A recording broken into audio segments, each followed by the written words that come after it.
बिस्मिल्लाहिर्रहमानिर्रहीम। Dear students, मैं आज आपके सामने वीडियो पेश कर रहा हूँ शॉर्ट क्वेश्चंस की, चैप्टर नंबर 2 अप्लाइड फ़िज़िक्स। ये फ़िज़िक्स 122, फ़िज़िक्स 222, फ़िज़िक्स 113 और फ़िज़िक्स 132, इन सब में ये दूसरा चैप्टर है और ये चैप्टर है scalars and vectors. Electrical technology, civil, mechanical, electronics, CIT, biomedical और दीगर कई टेक्नोलॉजीज़, उनके लिए ये चैप्टर है। चलते हैं अपने क्वेश्चंस की तरफ। क्वेश्चन नंबर 1 है, डिफ़ाइन अ यूनिट वेक्टर। यूनिट वेक्टर को डिफ़ाइन करें। तो इसका आंसर हम देंगे कि यूनिट वेक्टर क्या होता है। A vector whose magnitude is 1 is called a unit vector. ऐसा वेक्टर जिसकी मैग्नीट्यूड 1 हो उसे हम यूनिट वेक्टर कहते हैं। It is generally use to represent the direction of a vector. ये यूनिट वेक्टर आम तौर पर वेक्टर किसी डायरेक्शन को ज़ाहिर करने के लिए इस्तेमाल किया जाता है। इसको वेक्टर का जो नाम हमने रखा हो, मसलन फोर्स है, एफ रखा है, वेलोसिटी है, वी रखा है, या ए वेक्टर है, तो अगर हमने किसी वेक्टर को ज़ाहिर करना हो तो उस वेक्टर के ऊपर एरो बनाते हैं, तो ये सिंबल होता है कि ये वेक्टर क्वांटिटी है। और अगर हमने यूनिट वेक्टर को ज़ाहिर करना हो तो फिर हम उसके ऊपर कैप या हैट देते हैं। It is represented by a letter with a cap over it, जैसा कि दिखाया गया है ए कैप। तो ये ए एक यूनिट वेक्टर होगा। तो जैसे हम 5 को 5 पे तकसीम करें तो हमारे पास 1 बन जाता है। इसी तरह से किसी वेक्टर को उसकी मैग्नीट्यूड से तकसीम कर दें तो हमारे पास यूनिट वेक्टर आ जाता है। तो unit vector can be written as a unit vector is equal to a vector divided by magnitude of a vector. ये मॉड में जो ए दिखाया गया ये मैग्नीट्यूड को ज़ाहिर करता है। तो ये आंसर है इस क्वेश्चन का कि डिफ़ाइन अ यूनिट वेक्टर। आप इतना ही लिख देंगे तो आपको इस क्वेश्चन के 2 नंबर मिल जाएंगे। उर्दू में यूनिट वेक्टर ऐसा वेक्टर जिसकी मैग्नीट्यूड 1 हो यूनिट वेक्टर कहलाता है। आम तौर पर इसको डायरेक्शन ज़ाहिर करने के लिए इस्तेमाल किया जाता है। ये वेक्टर हरफ के ऊपर कैप डाल के ज़ाहिर किया जाता है। यहाँ पे जैसे एफ कैप शो किया गया है। तो यूनिट वेक्टर बराबर होता है vector divided by magnitude of a vector. तो F unit vector is equal to F vector. यहाँ पे एफ को ऊपर एरो बना के शो नहीं किया गया, यहाँ पे उसको बोल्ड लेटर से शो किया गया, डिवाइडेड बाई एफ। तो ये ऊपर जो एफ बोल्ड है ये वेक्टर है और नीचे जो एफ है ये उसकी मैग्नीट्यूड है। तो ये आप आंसर लिख देंगे। अगर आपने पेपर में लिखना हो तो आप इसको एफ वेक्टर लिखना है तो उसके ऊपर एरो डालें, और नीचे मैग्नीट्यूड लिखनी है तो उसके दोनों तरफ जो है बार बनाएं तो ज़्यादा मुनासिब है, क्योंकि उर्दू वाले पैकेज में ये ऐसा करना मुश्किल होता है। तो इसलिए यहाँ पे वेक्टर के लिए बोल्ड लेटर इस्तेमाल किया गया है और उसकी मैग्नीट्यूड के लिए आम सादा लेटर इस्तेमाल किया गया। तो ये हमारा पहला क्वेश्चन जो है यहाँ पे मुकम्मल होता है। आइए चलते हैं दूसरे क्वेश्चन की तरफ। दूसरा क्वेश्चन है, डिफ़ाइन अ कंपोनेंट वेक्टर। कि कंपोनेंट वेक्टर की हमने डेफिनेशन करनी है। तो आंसर है इसका, कंपोनेंट वेक्टर क्या होता है। A vector can be resolved into 2 or more than 2 such vectors which have the same combined effect as that of the effect of original vector। अगर हमने 2 या 2 से ज़्यादा वेक्टर को जमा करना हो तो हम head and tell rule use करते हैं। तो 2 वेक्टर्स को जमा करके हमारे पास जो उनका रिजल्टेंट बनता है हम कहते हैं ये उनका रिजल्टेंट है। तो इसको हम एडिशन ऑफ वेक्टर कहते हैं। तो अगर एक वेक्टर के 2 या 3 कंपोनेंट बना लिए जाएं तो इसको हम रेजोल्यूशन ऑफ वेक्टर कहते हैं। तो जब हम किसी वेक्टर को 2 या 3 कंपोनेंट में रिजॉल्व करते हैं तो वो वेक्टर जो बनते हैं उनका मजमूई इफ़ेक्ट उस अकेले वेक्टर के बराबर ही होता है। तो हम कहते हैं ये उस वेक्टर के कंपोनेंट हैं। जैसे आपको ये फिगर में दिखाया गया है, ये A1, A2 और A3 ये 3 वेक्टर हैं। हेड एंड टेल रूल से ये जुड़े हुए हैं और इनका रिजल्टेंट बनता है A। तो इन तीनों का रिजल्टेंट A कहलाएगा, और जबकि ये तीनों वेक्टर जो हैं A1, A2 और A3 ये वेक्टर A के कंपोनेंट वेक्टर कहलाएंगे। तो ये तीनों वेक्टर क्योंकि मिल के A वेक्टर बना रहे हैं, इन तीनों का मजमूई असर जो है वो A वेक्टर के बराबर होगा। तो इसलिए ये तीनों जो हैं ये A के कंपोनेंट कहलाएंगे। तो ये आपका सेकंड क्वेश्चन जो है वो कंप्लीट हो गया। कंपोनेंट वेक्टर क्या होता है, आपने इसको इसी तरह से डायग्राम बना के और साथ इसको डिफाइन करना है। उर्दू की तरफ चलते हैं। उर्दू में कंपोनेंट वेक्टर, एक वेक्टर को दो या दो से ज़्यादा ऐसे वेक्टर्स में तहलील रिजॉल्व करना, इसको हम तहलील करना कहते हैं। तहलील किया जा सकता है जिनका मजमूई असर उस अकेले वेक्टर के असर के बराबर हो। वो दो या दो से ज़्यादा वेक्टर्स जो हैं उस अकेले वेक्टर के कंपोनेंट कहलाएंगे। अब यहाँ पे वेक्टर f लिया गया है, एक वेक्टर f है और f1 और f2 दोनों उसके कंपोनेंट वेक्टर हैं, जैसे ये शक्ल में दिखाया गया है कि f1 और f2 को हेड एंड टेल रूल से मिलाया गया है। इन दोनों को ऐड किया गया है हेड एंड टेल रूल से, तो इनका रिजल्टेंट जो है f बनता है, जो कि OB से ज़ार किया गया है। अब ये दोनों वेक्टर जो हैं OA और AB, जो कि f1 और f2 हैं, ये मिल के वेक्टर f बना रहे हैं। तो ये दोनों जो हैं ये f के कंपोनेंट वेक्टर कहलाएंगे। हम कहेंगे f1 and f2 R component vector of vector f, कि हम f1 और f2 जो है ये f के कंपोनेंट वेक्टर हैं। तो ये आपका सेकंड क्वेश्चन जो है कंप्लीट हो गया। चलते हैं तीसरे क्वेश्चन की तरफ।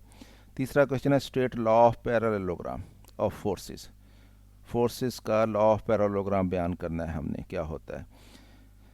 लॉ ऑफ पैरेललोग्राम क्या कहता है कि अगर हमारे पास दो वेक्टर हों और दोनों वेक्टर एक पैरेललोग्राम की दो एडजेसेंट साइड से रिप्रेजेंट किए जाएं, तो उनका रिजल्टेंट जो है वो उस पैरेललोग्राम के डायगोनल के बराबर होता है, वो वाला डायगोनल जो उनके कॉमन पॉइंट यानी एडजेसेंट पॉइंट में से गुजरता है। तो यहाँ पे आप फिगर में देखें, फिगर में हमें ये दो वेक्टर दिखाए गए हैं, एक OA है, OL है जो कि A वेक्टर है, और दूसरा OM है जो कि B वेक्टर है। ये दोनों पैरेललोग्राम की दो साइड्स हैं जो कि एडजेसेंट हैं O पे, और इस पैरेललोग्राम का जो कि OLNM पैरेललोग्राम है, इसका जो डायगोनल बन रहा है वो ON बन रहा है, जिसको हमने R कहा है। तो ये ON जो है ये डायगोनल है, ये वो वाला डायगोनल है जो OM और OL के कॉमन पॉइंट यानी O में से गुजर रहा है। तो ये OL और OM का रिजल्टेंट है। तो लॉ ऑफ पैरेललोग्राम इसी को बयान करता है कि vectors can be added by the parallelogram law of addition of vectors according to this method. कि ये लॉ क्या है, sum are the resultant R of two vectors A and B is the diagonal of the parallelogram of which A and B are the two adjacent sides। कि यानी दो vectors A और B, उनका resultant vector R होगा जो कि उस parallelogram का डायगोनल बनेगा, जो कि A और B जिसकी एडजेसेंट साइड्स हैं, जैसा कि डायग्राम में दिखाया गया है, यानी R बराबर होगा A प्लस B के। इसी को उर्दू में करते हैं। Law of parallelogram of forces, अगर दो फोर्सेस हों किसी पैरेललोग्राम की दो मुतसिला अजला, मुतसिला मीन्स एडजेसेंट, से ज़ाहिर किया जाए तो उन फोर्सेस की रिजल्टेंट फोर्स उस पैरेललोग्राम का डायगोनल यानी वतर होगा जो उन फोर्सेस के नुक्ता इत्तिसाल से गुजर रहा होगा। और यहाँ पे मिसाल दी गई है A और B दो फोर्सेस हैं जिनको पैरेललोग्राम के मुतसिला ज़िलों OL और OM से ज़ाहिर किया गया है। पैरेललोग्राम का वतर ON रिजल्टेंट फोर्स R को ज़ाहिर कर रहा है, जैसा कि ये शक्ल में दिखाया गया है कि A और B दो फोर्सेस हैं और वो पैरेललोग्राम की दो साइड्स यानी OL और OM से उनको रिप्रेजेंट किया गया है। और पैरेललोग्राम का जो डायगोनल है यानी ON, यहाँ पे देखें डायग्राम की तरफ, ON ये वाला, ये इस वेक्टर और इस वेक्टर का रिजल्टेंट ये बनेगा जो कि डायगोनल है इस पैरेललोग्राम का। तो ये आपका तीसरा क्वेश्चन जो कंप्लीट हो गया। चलते हैं चौथे क्वेश्चन की तरफ। Describe law of triangle of forces. ये लॉ जो हैं, लॉ ऑफ पैरेललोग्राम और law of triangle of forces, ये एग्ज़ाम के नुक्ते नज़र से बहुत अहम है, इनके बारे में अक्सर क्वेश्चन पूछा गया है। Law of triangle of forces क्या है कि if two vectors are represented by the two sides of a triangle taken in order. In order का मतलब ये होता है कि अगर हम उनकी डायरेक्शन देखें तो या तो वो क्लॉकवाइज हों दोनों, या फिर दोनों एंटी क्लॉकवाइज हों, तो हम कहते हैं ये इन ऑर्डर है। Taken in order, their resultant is represented by the third side taken in opposite direction.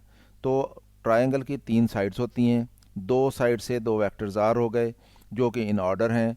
तीसरी साइड जो है वो अपोजिट डायरेक्शन में उन दोनों का रिजल्टेंट बनेगी, जैसा ये फिगर में दिखाया गया है कि ये देखें, ये एक वेक्टर ए है ये वाला, ये, और ये वेक्टर है सी।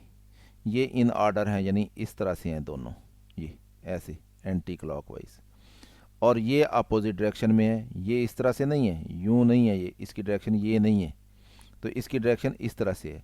तो ये दोनों इन ऑर्डर हैं, ये ए और सी, और ये बी जो है ये अपोजिट डायरेक्शन में है। तो ये बी जो है ये इन दोनों का रिजल्टेंट है, ए और सी का रिजल्टेंट बी है।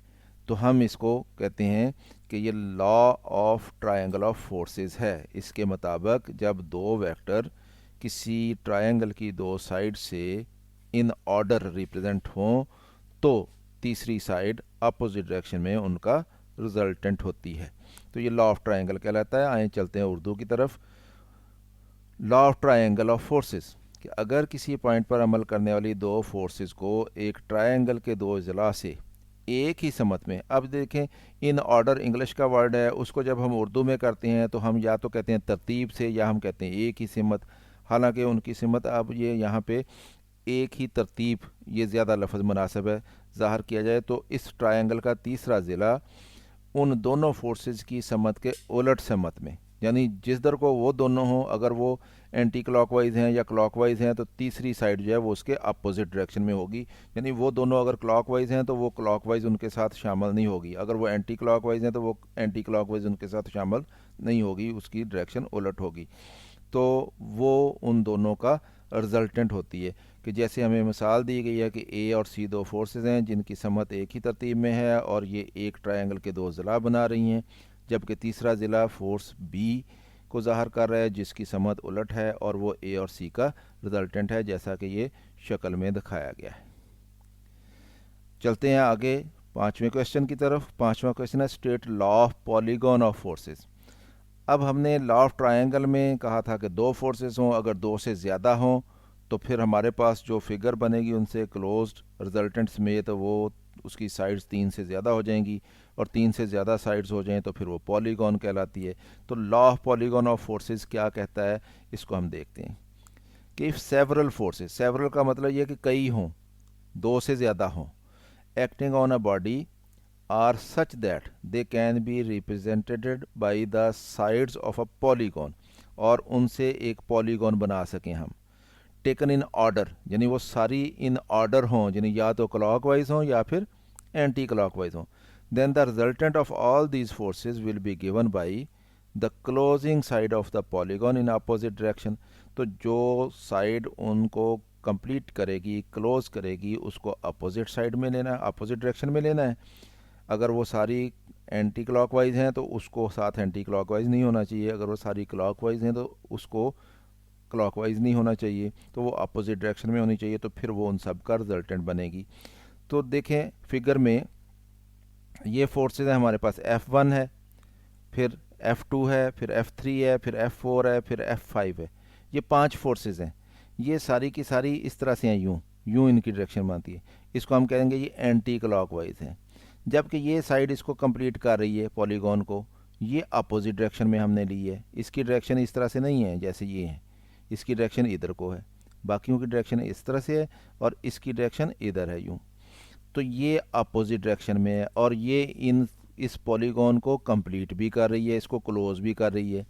तो इसका मतलब ये हुआ कि ये वाली फोर्स जो है ये इन सब का रिजल्टेंट है।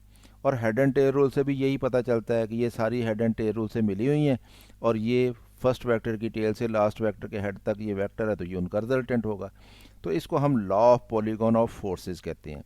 तो एक्सप्लेनेशन में हमने ये फिगर बना के साथ लिखना है कि F1, F2, F3, F4 and F5 are forces represented by sides of a polygon in order, और ये इन ऑर्डर हैं यानी एक तरतीब से हैं। Their resultant F6 is given by closing side of the polygon, यानी पॉलीगॉन की क्लोजिंग साइड है ये, in opposite order as shown in diagram. तो इन सब का रिजल्टेंट जो है ये इस साइड से बनेगा और ये अपोजिट डायरेक्शन में होगा। चलते हैं इसी क्वेश्चन के उर्दू की तरफ। उर्दू में उसी तरह से बयान करेंगे हम law of polygon of forces. अगर कई एक फोर्सेस हों और एक ओपन पॉलीगॉन से ज़ाहिर की जाएं तो उनका रिजल्टेंट उस पॉलीगॉन के उस ज़िला के बराबर होगा जो ज़ाहिर करने से वो पॉलीगॉन एक बंद पॉलीगॉन बन जाए, यानी उस ज़िले से वो पॉलीगॉन क्लोज़ हो जाएगी। और उसकी सिमत क्या होगी? बाकी तमाम फोर्सेस की तरतीब के मुखालफ सिमत में होगी, यानी जिधर को बाकी सब की तरतीब होगी डायरेक्शन की, तो उस क्लोजिंग साइड की तरतीब उसके अपोजिट होगी और वो उन सब का रिजल्टेंट कहलाएगी। जैसा कि फिगर में दिखाया गया है कि F1, F2, F3, F4 and F5 ये फोर्सेस हैं, पॉलीगॉन की साइड से ज़ार की गई हैं और तरतीबवार हैं, और जो फोर्स F6 है वो उन सब का रिजल्टेंट है जो कि पॉलीगॉन को बंद कर रही है और उन तमाम फोर्सेस के उल्ट सिमत में है। तो ये पांचवा क्वेश्चन हो गया। छठे क्वेश्चन की तरफ चलते हैं। Define scalar product. आपको मालूम है कि जब हम वेक्टर्स को मल्टीप्लाई करते हैं तो हम उसको वेक्टर्स की प्रोडक्ट कहते हैं, लेकिन वेक्टर को जब मल्टीप्लाई किया जाता है तो उनकी प्रोडक्ट के नतीजे में हमारे पास दो मुख्तलिफ तरह के उसके रिज़ल्ट आते हैं। तो उन रिज़ल्ट की बेस के ऊपर हम वेक्टर्स की प्रोडक्ट को या तो स्केलर प्रोडक्ट कहते हैं या फिर वेक्टर प्रोडक्ट कहते हैं। तो हमसे यहाँ पे ये पूछा गया है कि स्केलर प्रोडक्ट को डिफाइन करें कि स्केलर प्रोडक्ट क्या होती है। तो the product of two vectors which results in a scalar quantity is called scalar product. यहाँ तक डेफिनेशन मुकम्मल हो गई है। The product of two vectors which results in a scalar quantity is called scalar product. यानी वो दोनों vector होंगे, उनको हम मल्टीप्लाई करेंगे, लेकिन जो हमारे पास उसका जवाब आएगा वो वेक्टर नहीं होगा, वो स्केलर क्वांटिटी होगी। तो स्केलर क्वांटिटी कौन सी होती है? जो बगैर डायरेक्शन वाली होती है। Scalar product of two vectors is denoted by placing a dot between the two vectors. तो जब हमने दो वेक्टर्स की स्केलर प्रोडक्ट को ज़ाहिर करना हो तो दोनों वेक्टर्स के दरमियान डॉट लगाते हैं। जैसे ये देखें यहाँ पे A डॉट B लिखा हुआ ये वाला, इसमें तो उनके दरमियान डॉट प्लेस किया जाता है, क्रॉस नहीं लगाया जाता उनके साथ। It is because of this notation that the scalar product is also known as dot product. कहता है इसी वजह से हम ये जो प्रोडक्ट होती है वेक्टर्स की, इसको स्केलर प्रोडक्ट जो होती है इसको डॉट प्रोडक्ट भी कहते हैं। तो हम इसको डॉट प्रोडक्ट कहें या स्केलर प्रोडक्ट कहें। तो अब ये क्या होती है, आंसर क्या होता है इसका? Consider two vectors A and B making an angle theta with each other, कि A और B दो वेक्टर हैं और उनके दरमियान एंगल थीटा है। तो उनका स्केलर प्रोडक्ट जो है या डॉट प्रोडक्ट जो है वो होगा A vector dot B vector बराबर होगा AB cos थीटा, यानी A की मैग्नीट्यूड और B की मैग्नीट्यूड और फिर दोनों के दरमियान जो एंगल है थीटा उसका कॉज लेना है। तो A dot B is equal to AB cos theta, ये रिजल्ट होता है स्केलर प्रोडक्ट का। इसकी मिसाल the product of force and displacement. Force भी वेक्टर क्वांटिटी है, डिस्प्लेसमेंट भी वेक्टर क्वांटिटी है, और इनका जो प्रोडक्ट होता है डॉट प्रोडक्ट वो वर्क होता है which is a scalar quantity, while force and displacement are vectors. कि फोर्स और डिस्प्लेसमेंट तो वेक्टर हैं लेकिन वर्क जो है वो स्केलर क्वांटिटी होती है। तो इसलिए ये एक मिसाल है स्केलर प्रोडक्ट की। उर्दू की तरफ चलते हैं। स्केलर प्रोडक्ट या डॉट प्रोडक्ट, दो वेक्टर्स की ऐसी ज़रब जिसके नतीजा में एक स्केलर क्वांटिटी हासिल हो, स्केलर प्रोडक्ट या डॉट प्रोडक्ट कहलाती है, क्योंकि ऐसी ज़रब को वेक्टर्स के दरमियान डॉट डाल के ज़ाहिर किया जाता है। दो वेक्टर्स के डॉट प्रोडक्ट या स्केलर प्रोडक्ट उन दोनों वेक्टर्स की मैग्नीट्यूड्स और उन वेक्टर्स के दरमियान जो एंगल होता है उसके कोसाइन के प्रोडक्ट के बराबर होती है, यानी A डॉट B बराबर होता है AB और कॉस ऑफ एंगल थीटा। तो ये क्वेश्चन नंबर 6 कंप्लीट हो गया। चलते हैं क्वेश्चन नंबर 7 की तरफ। Right the characteristics of scalar product, यानी हमने कुछ खसूसियात बयान करनी है स्केलर प्रोडक्ट की, कि अगर दो वेक्टर्स का स्केलर प्रोडक्ट लिया जाए तो उसकी खसूसियात क्या होती हैं। करेक्टरिस्टिक्स का मतलब खसूसियात। देखें इसमें हमने ये 2 नंबर के शॉर्ट क्वेश्चन के तौर पर ये क्वेश्चन कुछ लेंथी महसूस हो रहा है, इसलिए आप ये एग्ज़ाम्पल्स जो हैं इनको बीच में से कम कर सकते हैं। सिर्फ ये लॉज जो हैं वो लिख सकते हैं, तो सिर्फ पॉइंट दे के सिर्फ लॉज भी लिख दें तो आप इस तरह से आपका आंसर जो है वो कंप्लीट हो जाएगा। अगर आपके पास टाइम हो तो फिर आप इसको भी डिटेल में लिख दें। तो वेक्टर्स की स्केलर प्रोडक्ट जो होती है इसमें पहली खसूसियत इसकी ये है कि इसके ऊपर कम्यूटेटिव लॉ जो है वो अप्लाई होता है। The scalar product of two vectors is commutative. Commutative का मतलब ये होता है कि हम उनकी जगह बदल दें तो उसके ऊपर कोई फ़र्क ना पड़े। तो ए डॉट बी या बी डॉट ए दोनों एक ही आंसर आता है दोनों का, तो इसलिए हम कहते हैं कि ए डॉट बी लिख लें या बी डॉट ए लिख लें, जगह बदल देने से कोई रिज़ल्ट के ऊपर फ़र्क नहीं पड़ता, इसलिए हम कहते हैं कि इसके ऊपर कम्यूटेटिव लॉ अप्लाई होता है। दूसरा है इसकी खसूसियत एसोसिएटिव लॉ। एसोसिएटिव लॉ क्या होता है कि ये एक वेक्टर है ए, इसके साथ एक स्केलर है एम, इस ये मल्टीप्लाई हुआ है, यानी जैसे 3a हो 5a हो। इसी तरह से ये वेक्टर v है, इसके साथ एक नंबर मल्टीप्लाई हुआ है, जैसे nb, यानी 5 है या 3 है या 2 है। तो अब इनका दोनों का डॉट प्रोडक्ट लिया हुआ है। तो डॉट प्रोडक्ट जब हम इनका लेते हैं तो ये दोनों इनके जो कोएफिशिएंट हैं, दोनों जो स्केलर इनसे मल्टीप्लाई हो रहे हैं, इनको हम इनसे अलहदा करके मल्टीप्लाई कर लें और a डॉट बी अलहदा कर लें तो इससे कोई फ़र्क नहीं पड़ता। यानी ये वाला m जो है वो इसके साथ लगा दें और ये वाला n इसके साथ लगा दें तो उससे कोई फ़र्क नहीं पड़ेगा, या दोनों को अलहदा से m ज़रब n कर लें और a डॉट b ले लें तो कोई फ़र्क नहीं पड़ेगा। तो a dot M N B कर लें या n a dot M B कर लें तो कोई फ़र्क नहीं पड़ता। तो इसलिए हम कहते हैं कि स्केलर प्रोडक्ट जो है इसके ऊपर एसोसिएटिव लॉ जो है वो अप्लाई होता है। फिर है हमारे पास डिस्ट्रीब्यूटिव लॉ।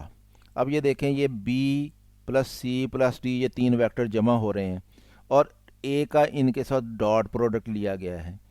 तो a का डॉट प्रोडक्ट b के साथ आएगा प्लस a का डॉट प्रोडक्ट c के साथ आएगा प्लस a का डॉट प्रोडक्ट d के साथ आएगा। तो इसको हम कहते हैं डिस्ट्रीब्यूटिव लॉ। तो इसका मतलब ये हुआ कि जो स्केलर प्रोडक्ट है इसके ऊपर डिस्ट्रीब्यूटिव लॉ अप्लाई होता है। The scalar product of vectors is distributive if A B C and D are vectors then. तो ये रिज़ल्ट हमारे पास इस तरह से हम इसको लिख सकते हैं, ये डिस्ट्रीब्यूटिव लॉ कहलाता है। तो ये स्केलर प्रोडक्ट के ऊपर लागू होता है। कोलिनियर वेक्टर्स, कोलिनियर वेक्टर्स ऐसे वेक्टर्स होते हैं जिनकी डायरेक्शन एक हो या अपोजिट हो, पैरेलल होते हैं एक दूसरे के। If two vectors A and B are collinear then their dot product is. तो उनका डॉट प्रोडक्ट क्या होगा? डॉट प्रोडक्ट होता है A dot B is equal to A B cos theta. तो इसका मतलब कॉस थीटा, थीटा की वैल्यू लगनी है। तो ए डॉट बी बराबर होगा या तो वो प्लस ए बी के बराबर आएगा या फिर माइनस ए बी के बराबर आएगा।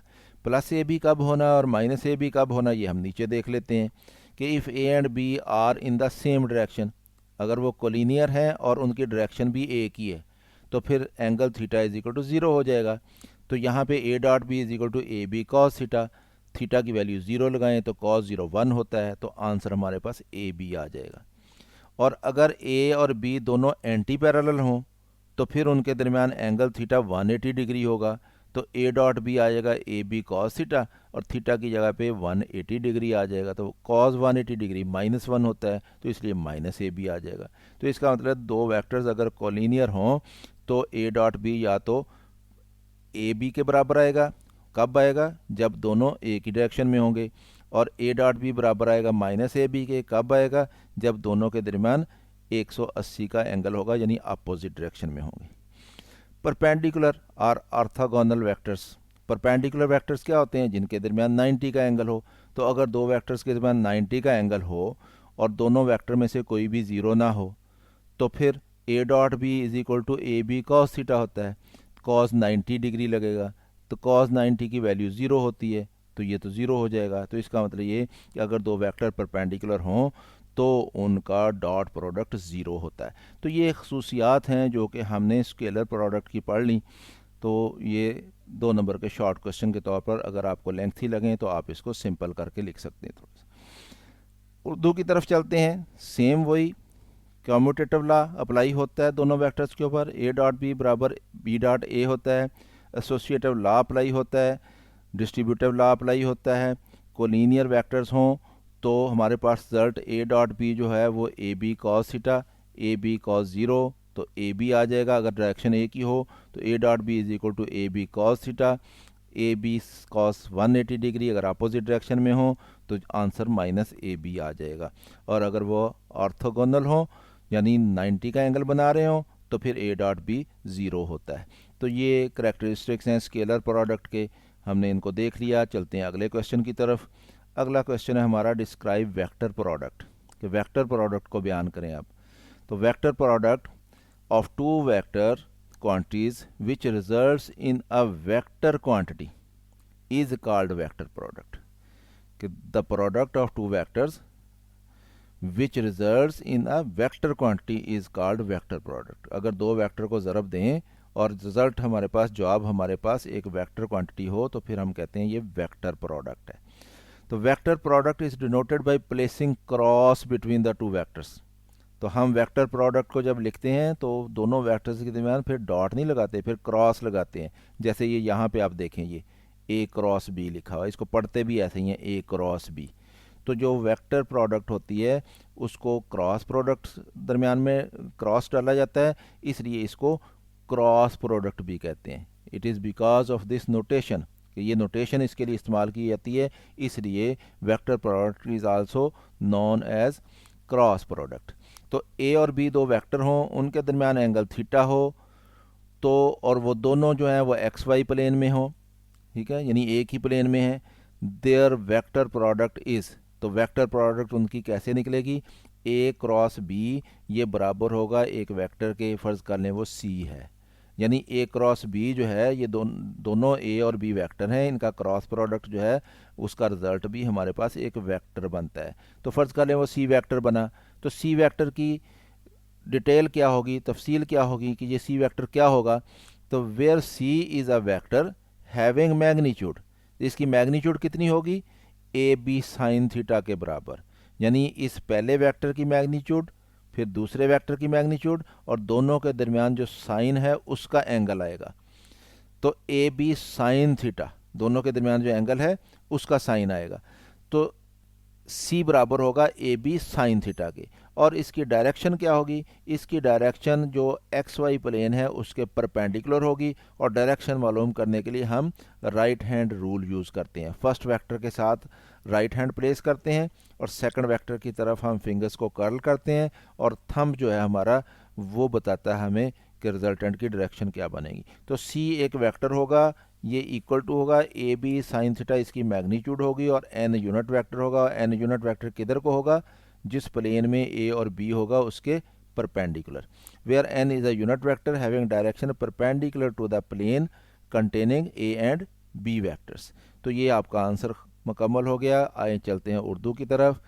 तो दो वेक्टर्स की ऐसी ज़रब जिसके नतीजा में एक वेक्टर क्वांटिटी हासिल हो, वेक्टर प्रोडक्ट कहलाती है, या इसको क्रॉस प्रोडक्ट कहते हैं। क्रॉस प्रोडक्ट इसलिए कहते हैं कि दोनों वेक्टर्स के दरमियान क्रॉस डाल के ज़ाहिर किया जाता है इसको। फ़र्ज़ करें कि दो वेक्टर हैं ए बी, और वो एक्स वाई प्लेन में हैं और एक दूसरे के साथ एंगल थीटा बना रहे हैं, तो दोनों का जो वेक्टर प्रोडक्ट है वो वेक्टर सी के बराबर होगा, और सी की मैग्नीट्यूड कितनी होगी, वो बराबर होगी ए की मैग्नीट्यूड ज़रब बी की मैग्नीट्यूड ज़रब दोनों के दरमियान जो एंगल थीटा है उसका साइन, यानी ए क्रॉस बी बराबर होगा सी वेक्टर के, और सी वेक्टर क्या होगा, वो होगा ए बी साइन थीटा और एन यूनिट वेक्टर, और एन यूनिट वेक्टर किधर को होगा, वो एक्स वाई प्लेन के परपेंडिकुलर होगा, ये डायरेक्शन को ज़ाहिर करेगा उसका। और इसकी डायरेक्शन कैसे मालूम होगी, ये राइट हैंड रूल से मालूम की जाएगी। चलते हैं क्वेश्चन नंबर 9। हमें कहा गया है कि 3 एग्जांपल्स ऑफ स्केलर प्रोडक्ट की 3 मिसालें दे दें। तो हमने scalar product power is equal to P is equal to F dot V, तो पावर जो है वो एफ डॉट वी के बराबर होता है।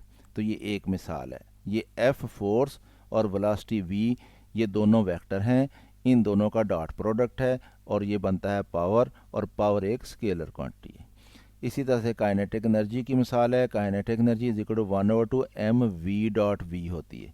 तो दोनों क्योंकि वी हैं, V dot V is equal to V की मैग्नीट्यूड, फिर वी की मैग्नीट्यूड, फिर दोनों के दरमियान एंगल का कॉस, तो दोनों के दरमियान एंगल क्योंकि एक ही डायरेक्शन में है तो ज़ीरो एंगल होगा, तो ज़ीरो एंगल होगा तो कॉस 0 1 होता है, तो वी का स्क्वायर बन जाएगा। तो काइनेटिक एनर्जी होती है 1/2 एम वी स्क्वायर। तो ये एक्चुअली ये फार्मूला इसका बनता है। फिर इलेक्ट्रिक फ्लक्स, कि आप अगर हम आपके पास कोई दो प्लेट्स हैं मेटल की, उनके ऊपर आपने चार्ज दिया हुआ, एक के ऊपर पॉजिटिव एक के ऊपर नेगेटिव, तो उनके दरमियान एक इलेक्ट्रिक फील्ड बन जाता है। हम उस फील्ड की स्ट्रेंथ को ई से ज़ाहिर करते हैं।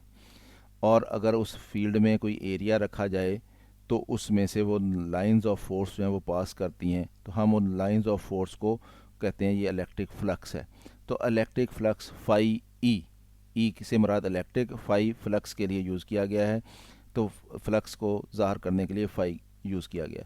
तो फाई ई यानी electric flux is equal to E dot delta A. इसी तरह से magnetic flux phi B is equal to B dot delta A. B क्या है?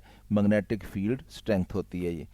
तो ये भी उसी तरह से जैसे इलेक्ट्रिक फील्ड फ्लक्स होता है, ऐसे अगर मैग्नेट है कोई और मैग्नेटिक लाइंस ऑफ फोर्स उसके दरमियान कोई एरिया रखा जाए तो उसमें से लाइंस ऑफ फोर्स कितनी पास कर रही हैं, तो उसको हम मैग्नेटिक फ्लक्स कहते हैं।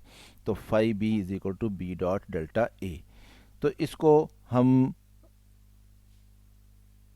उर्दू में देख लेते हैं। फोर्स उर्दू में एग्जांपल दी गई है वर्क डन की। Work is equal to F dot D, ये डॉट प्रोडक्ट है। एफ और डी दोनों वेक्टर क्वांटिटीज़ हैं, जबकि वर्क जो है वो स्केलर क्वांटिटी है। फिर पावर की मिसाल दी गई है, power is equal to F dot B. F और वी दोनों वेक्टर क्वांटिटीज़ हैं, पावर जो है वो स्केलर क्वांटिटी है। इलेक्ट्रिक फ्लक्स की मिसाल दी गई है E dot A delta A. Electric flux एक स्केलर क्वांटिटी है, जबकि ई और ए को वेक्टर फॉर्म में लेते हैं। तो मैग्नेटिक फ्लक्स ये भी phi B is equal to B dot delta A. तो ये सारी स्केलर प्रोडक्ट की मिसालें हैं। तो आपने 3 पूछी गई हैं, तो 4 यहाँ पे बयान की गई हैं, आप इनमें से कोई सी 3 लिख सकते हैं। Question number 10, right 3 examples of vector product. Vector product की एग्जांपल्स लिखनी है। तो वेक्टर प्रोडक्ट में हमने जो मिसाल ली है, ये लीनियर वेलोसिटी और एंगुलर वेलोसिटी, इनका रिलेशनशिप जो होता है कि एक बॉडी जो है वो दायरे में घूम रही है, तो जब दायरे में घूम रही है तो उसकी लीनियर वेलोसिटी भी होती है और उसकी एंगुलर वेलोसिटी भी होती है। लीनियर वेलोसिटी दायरे पे एक टेंजेंट बनाती है और एंगुलर वेलोसिटी जो होती है वो दायरे एक्सिस ऑफ रोटेशन की तरफ होता है, उसकी डायरेक्शन जो है। और उसका रेडियस जो है उसको हम पोजीशन वेक्टर कह लें, तो उसको आर से ज़ाहिर किया जाता है। इन तीनों का आपस में रिलेशनशिप है वी, आर और ओमेगा का। ये तीनों वेक्टर क्वांटिटीज़ हैं। आर भी वेक्टर है और ओमेगा भी वेक्टर है, और आर क्रॉस ओमेगा जो है वो वी के बराबर होता है। तो ये वेक्टर प्रोडक्ट की एक मिसाल है। फिर हमारे पास इसी तरह से एक्सेलरेशन, लीनियर एक्सेलरेशन और एंगुलर एक्सेलरेशन अल्फ़ा, इनका रिलेशनशिप भी A is equal to R cross alpha होता है। फिर अगर किसी मैग्नेटिक फील्ड के अंदर कोई चार्ज मूव कर रहा हो वी वेलोसिटी के साथ, तो उसके ऊपर जो फोर्स लगती है, फोर्स एक वेक्टर क्वांटिटी है, और वो फोर्स जो है वो इस फार्मूला से मालूम होती है, F is equal to Q V cross B. V जो है वो उस चार्ज्ड बॉडी की वेलोसिटी होगी, और बी जो है वो मैग्नेटिक फील्ड की स्ट्रेंथ होगी, और क्यू जो है उस बॉडी के ऊपर जो चार्ज होगा। इनसे हमने अगर फोर्स मालूम करनी हो कि उसके ऊपर कितनी फोर्स लगेगी जब वो मैग्नेटिक फील्ड के अंदर वी वेलोसिटी से दाखिल होगा, जबकि उसके ऊपर चार्ज क्यू होगा, तो वो फोर्स इस फार्मूला से मालूम की जाती है, F is equal to Q into V cross B होता है। तो अब आप एक और मिसाल हमारे पास टॉर्क की मिसाल है। Tau is equal to R cross F होता है। तो आपने 3 मिसालें देनी है, तो आप तीनों मिसालें जो हैं वो कोट कर सकते हैं। उर्दू में यही 3 मसाले हैं, v is equal to R cross omega, A is equal to R cross alpha, और f is equal to Q into V cross B. Characteristics vector product के, कम्यूटेटिव लॉ। तो वेक्टर प्रोडक्ट के ऊपर commutative law apply नहीं होता, ये non commutative होते हैं, क्योंकि ए क्रॉस बी से जो हमारे पास रिज़ल्ट बनना है सी, वो जिस डायरेक्शन में होगा, अगर हम बी क्रॉस ए कर लेंगे यानी इनकी जगह बदल देंगे, तो जो इनका रिज़ल्ट बनेगा वेक्टर, उसकी डायरेक्शन जो है वो अपोजिट हो जाएगी।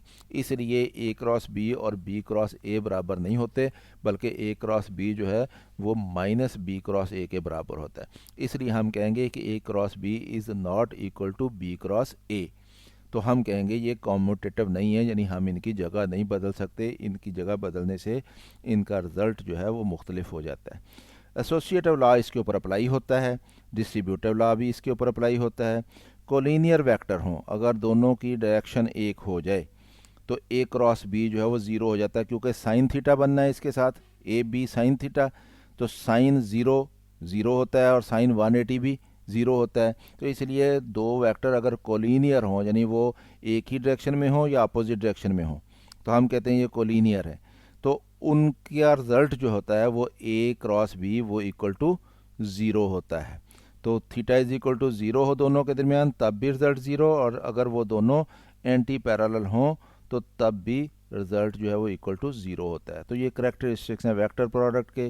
तो यही करेक्टरिस्टिक्स जो हैं वो हम उर्दू में देख लेते हैं। कम्यूटेटिव लॉ अप्लाई नहीं होगा, ए क्रॉस बी बराबर माइनस बी क्रॉस ए के होता है, इसलिए A cross B not equal to B cross A. Associative law इसके ऊपर अप्लाई होता है, डिस्ट्रीब्यूटिव लॉ इसके ऊपर अप्लाई होता है। कोलिनियर वेक्टर हों तो A cross B equal to zero होता है, दोनों सूरतों में वो एक ही डायरेक्शन में हो या वो अपोजिट डायरेक्शन में हो।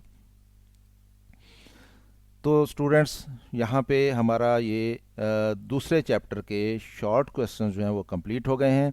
उम्मीद है आपको वीडियो पसंद आई होगी। अगर पसंद आई है तो इसको दूसरों के साथ शेयर करना मत भूलिएगा। अल्लाह आपको खुश रखे, शाद रहें, आबाद रहें। अल्लाह हाफिज़।